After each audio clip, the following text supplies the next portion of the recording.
আর এবার আসানসোলের দিকে আমাদের নজর রাখতে হবে, তার কারণ আসানসোলে যুবকের রহস্য মৃত্যু, রাস্তার উপর গলা কাটা দেহ উদ্ধার। ঘটনাস্থল থেকে উদ্ধার হয়েছে যুবকের বাইকও।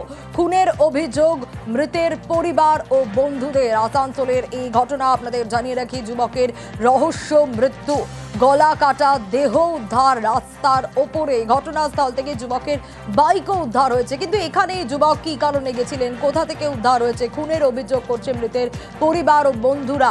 কিন্তু দুর্ঘটনা না খুন, তদন্তে পুলিশ এই তদন্তে এখনো পর্যন্ত কি উঠে আসছে, ঠিক কি ঘটেছে, আরো ডিটেইল জানতে চাইবো। দীপক রয়েছে আমার সঙ্গে। দীপক, দেখো, একেবারে যেভাবে রাত্রে অন্ধকারে যুবকের গলা কাটা দেহ উদ্ধার হয়েছে, তাতেই কিন্তু পুলিশ প্রাথমিকভাবে মনে করা হচ্ছে যুবককে খুন করে রাস্তায় ফেলেছে।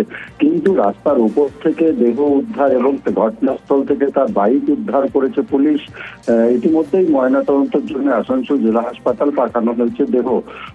পরিবারের দাবি কি, সেই যুবক এক জমি ব্যবসায়ীর কাছে কাজ করত এবং সেই জমি ব্যবসার কাজ শেষ করে পরে বাড়ি ফিরছিল, তখনই সে আর বাড়ি ফিরে আসেনি। পরে কিন্তু পুলিশের ফোন আসে যে তার মৃত্যু হয়েছে, তাকে হাসপাতালে নিয়ে যাওয়া হয়েছে।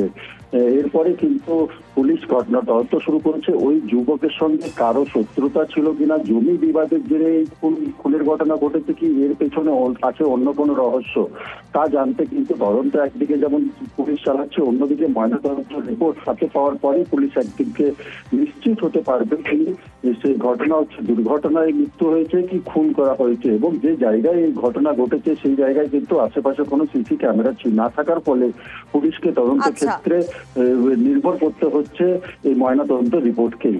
বেশ।